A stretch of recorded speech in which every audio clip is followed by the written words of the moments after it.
Good afternoon. This is Andy Stevens with my final assignment for EDL 851, our Module 13 case study.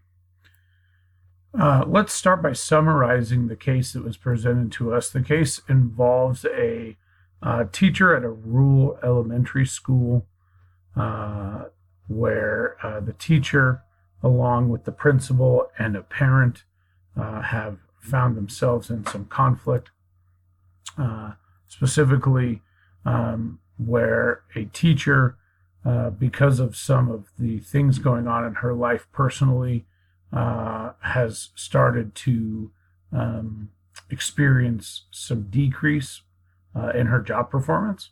And the administrator, the principal, Mrs. Wilson, in this case, is made aware of this by various parent complaints, letters to the superintendent, phone calls to her office, so on and so forth.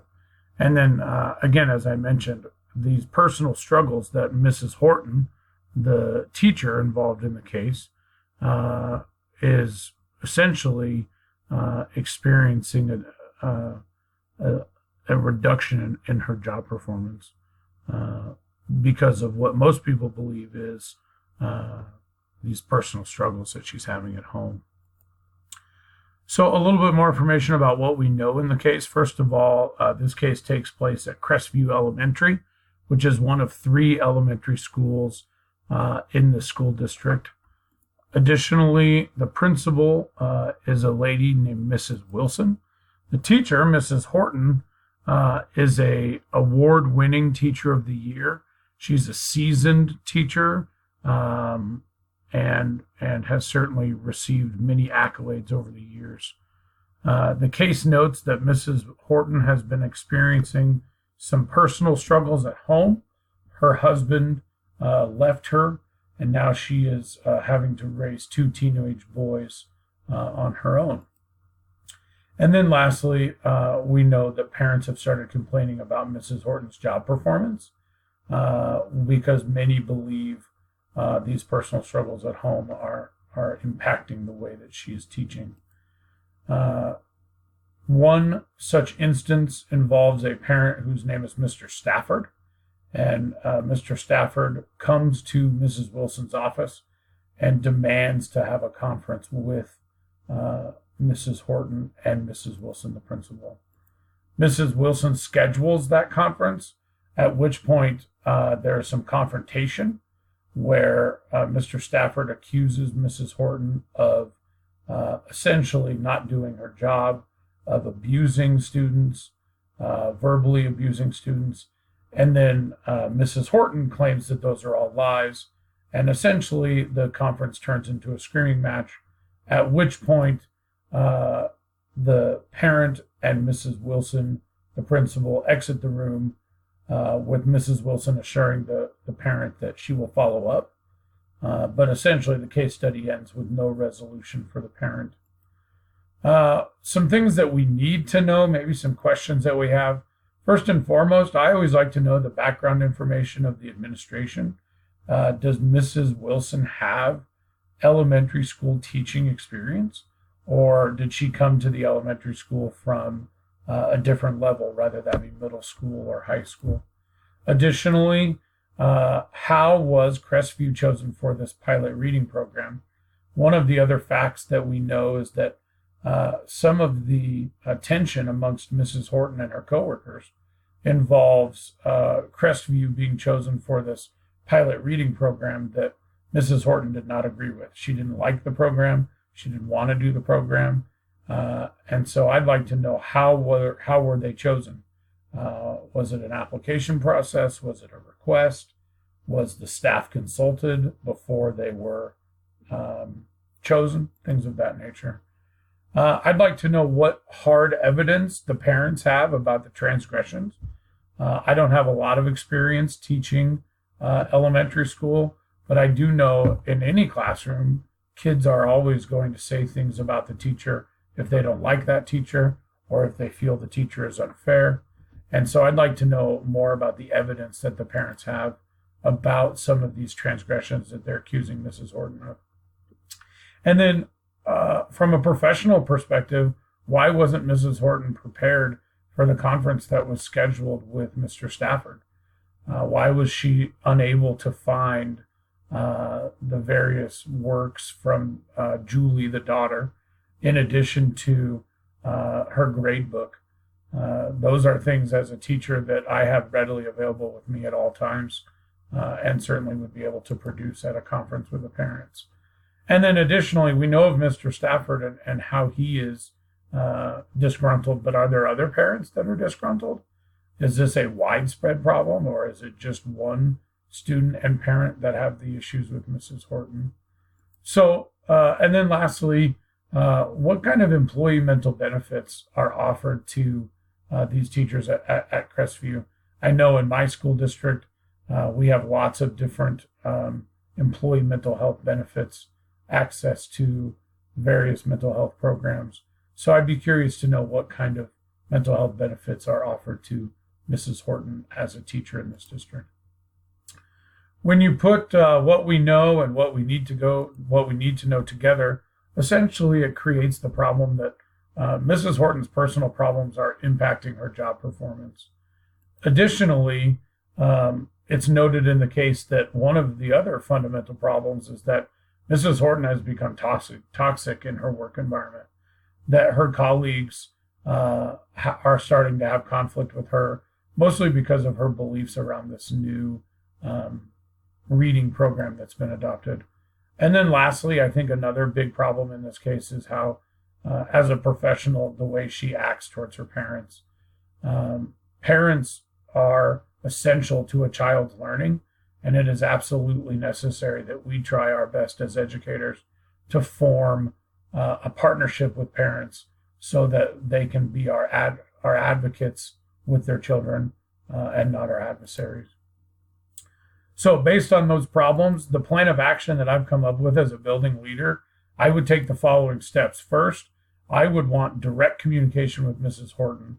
If I were her supervisor and evaluator, I would sit down with her directly and talk with her, not only about the problems that I have, but I would want to make sure I understood more about the problems that she was having. Is it really just that your husband left you and you are having to raise two sons? Are there other things going on? Are you having conflict with other staff members? Things of that nature. I would use more informal and formal observations to try to document and gain more data around how things are going in Mrs. Horton's classroom. Next, I would also try to help gather some additional resources for support for Mrs. Horton.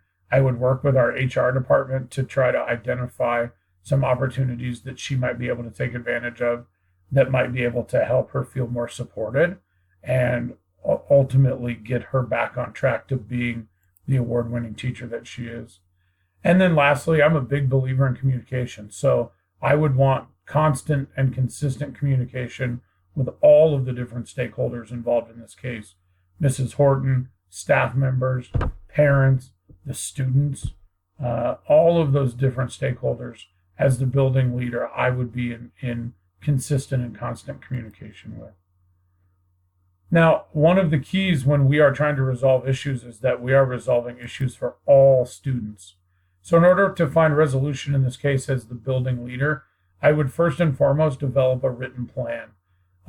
In the human resources world, they're called performance improvement plans, but really it's just a written guiding document that would state what my expectations are of Mrs. Horton moving forward to ensure that we are all on the same page and that she is doing the job we need her to do, and also that she knows what is expected of her to be fair to her.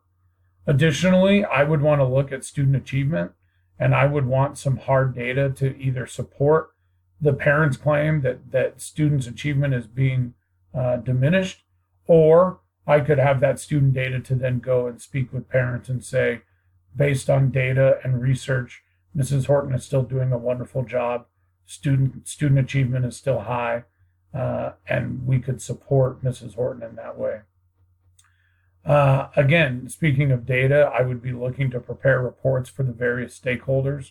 Because the superintendent is now involved, I would want to prepare reports, again, written documents that are going to provide the data necessary for us to either remove Mrs. Horton if that's what we feel needs to be done, or support her and provide evidence that she is still doing a great job. And then lastly, I would encourage direct communication. Direct communication at times is challenging and difficult, but in the end, it is always the best way to communicate because it alleviates the rumor mill and drama between parties. And then I think it's important as a building leader that you work to build cohesion amongst the staff. And if there is conflict, that conflict is resolved. And so I would look to have some sort of culture building event. Perhaps you take the staff bowling or some other social outing. If there's a sports team nearby, maybe you all go to a game together. Or maybe it's simply just having a meeting of the staff where everybody feels like they can voice their concerns and everybody can come together. So after examining the problems, my own personal reflection, I feel bad for Mrs. Horton and her struggles. I myself have experienced some personal struggles in my career, and I know how hard it is at times when you're struggling at home to go to work and put on a happy face and do your job to the best of your ability. I was also thinking of the students and their learning environment. If truly there is abuse going on, that is not a good learning environment, and that is something that would need to be rectified immediately. And then lastly, as educators, I think everybody values a safe environment for students, not only in the classroom, but anywhere within the school community, rather that be in the hallways or the gymnasium or the library or anywhere that a student might be. You obviously, as an educator, are going to value a safe environment for all of our students. Some issues that remain: what is the staff culture going to be? What kind of follow-up will Mrs. Wilson have with Mr. Stafford? And are they going to be able to reach resolution without having to necessarily remove Mr. Stafford's daughter from the class?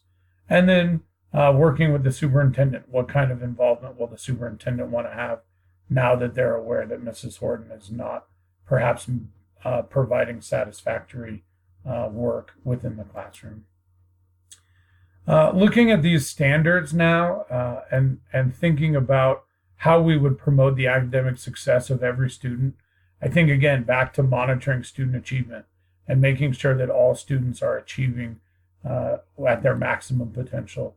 Looking at how successful the implementation of the reading curriculum was. Are students' achievement scores better in the reading area? And then can I sit down as the building leader with Mrs. Horton and discuss various classroom environment strategies? Maybe some preferred seating for the student who seems to be struggling with Mrs. Horton.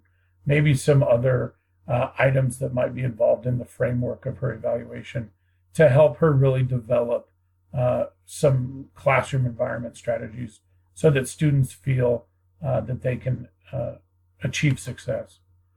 For standard number 2, the well-being of every student, as the building leader, I would want to conduct interviews with each student in the class, especially those that have expressed concern. I'd also follow up with all stakeholders, as we've talked about, and that especially would include Mr. Stafford. I would want to make sure that he and I, as the building leader, that I'm on the same page and he knows that I am sensitive to his feelings and we're doing everything we can to ensure his daughter receives the best education she can. And then I would provide a survey to my staff on culture and how they feel that the culture is, and more importantly, how they think we can make it better to get back to the wonderful school that we once were.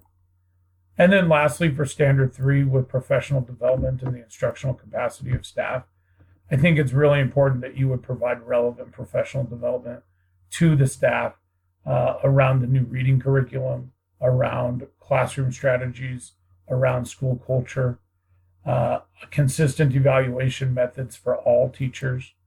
And then lastly, looking at student data and growth and using that student data to help inform instructional practices. And then lastly, having teachers work together to share their best practices. So that's it for me. Thanks for your time today. I really appreciate it.